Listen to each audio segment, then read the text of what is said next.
Hello મિત્રો, મારી ચેનલમાં સ્વાગત છે। આજે આપણે સાંભળીશું ભણેલા ભટ્ટ વાર્તા। તો ચાલો મિત્રો આ વાર્તા સાંભળીએ। એક હતા ભટ્ટજી, કાશીએથી નવા સવા ભણી ગણીને આવેલા। 4 વેદ અને 6 શાસ્ત્ર ભણેલા ભટ્ટજી એક દિવસ એક નાના ગામડામાં કથા વાંચવા ગયા। ગામના માણસો તદ્દન કોરા ધાકોર, કોઈ ગતાગમ નહીં, ખેડકામ સિવાય કોઈ બાબતની જાણકારી નહીં, છતાં પણ પોતે બહુ જાણે છે એવું બતાવવું બધાને બહુ ગમે। ભટ્ટજી આવ્યા એટલે બધા લોકો કહે, ભટ્ટજી કથા તો ભલે વાંચે, પણ આપણે પારખા તો લેવા જોઈએ ને કે ભટ્ટજી કેવુંક જાણે છે। સૌએ ભેગા થઈ ભટ્ટજીને પૂછ્યું, ભટ્ટજી, અમારા સવાલનો જવાબ આપો તો કથા વાંચો, ને ન આપો તો પુસ્તક અને પોથીના પાના મૂકીને અહીંથી ચાલ્યા જાઓ। ભટ્ટ કહે, પૂછો ત્યારે। એક માણસે પૂછ્યું, ભટ્ટજી, તુંબા એટલે શું? ભટ્ટજી તો ભારે વિચારમાં પડી ગયા। પોથી પાના જોઈ વળ્યા, પણ ક્યાંય તુંબા જડે નહીં। ભટ્ટજી તો ભારે મૂંઝાયા ને માથું ખંજવાળવા માંડ્યા।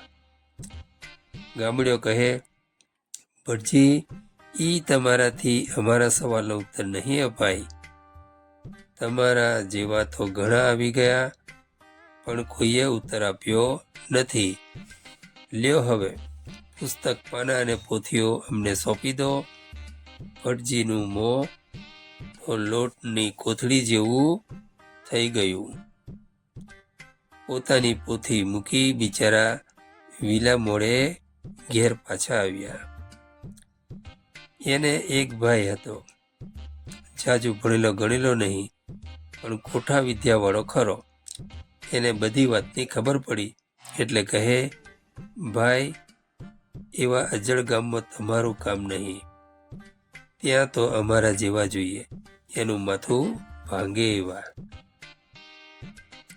આ બીજો ભાઈ તો ચાલ્યો એ જ ગામડામાં, જઈને મલની જેમ કછોટો માર્યો ને માથે ટકો મુંડો કરાવ્યો, મુંડા ઉપર ચંદનનું ગોળ ચકરડું કર્યું અને વચમાં એક ટપકું કર્યું। ગામના માણસો તો આ ભટ્ટજીને દેખીને રાજી થઈ ગયા અને એકબીજાને કહે, વાહ, આ ભટ્ટજી તો લાગે છે ખરા ભટ્ટજી જેવા। આવા હોય તો કંઈક 2 અક્ષર શાસ્ત્રના જાણવા મળે। પણ તોય બધા કહે, પારખા તો લેવા જ જોશે, એમને એમ કંઈ કથા વાંચવા નહીં બેસાડાય। એક જણ કહે, ભટ્ટજી પધારો। એક ભટ્ટજી પુસ્તક પાના મૂકીને ગયા છે ને બીજા વળી તમે આવ્યા છો, તમારી તે હમણાં ખબર પડશે। ભટ્ટજી કહે, એ ભટ્ટ નોખા ને આ ભટ્ટ નોખા, અમે તો કહેવાય ભાગળ। આ માથે કેવું ટીલું કર્યું છે અને આ કેવો કછોટો માર્યો છે તે તો જુઓ। ગામનો પટેલ કહે, ત્યારે જવાબ આપવો જોઈએ, તુંબા એટલે શું? આ ભટ્ટજીને તો બરાબર ખબર હતી કે ગામના લોકોને ખેડ કામ સિવાય કોઈ વાતની ગતાગમ નથી। ભટ્ટ કહે, ભાઈ ભૂલ્યા, તમને તો પૂરો સવાલય ક્યાં પૂછતા આવડે છે, તો સાંભળો પહેલા હોય તો। ખેડમ ખેડા, પછી વાવમ વાવા, પછી ઉગે વેલમ વેલા, પછી આવે ફૂલમ ફૂલા, ને પછી થાય તુંબા।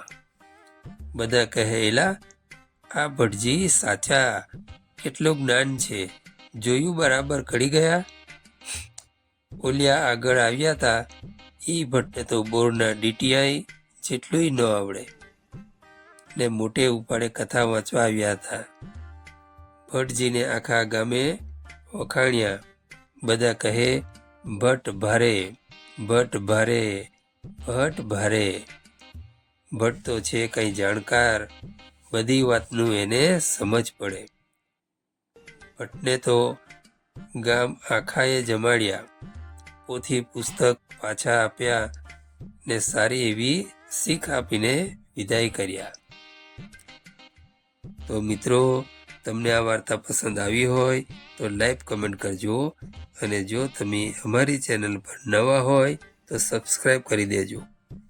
આવી અવનવી વાર્તાઓ સાંભળવા માટે અમારી ચેનલ સાથે જોડાયેલા રહેજો. તો આવજો મિત્રો, મળીશું હવે નવી વાર્તા સાથે.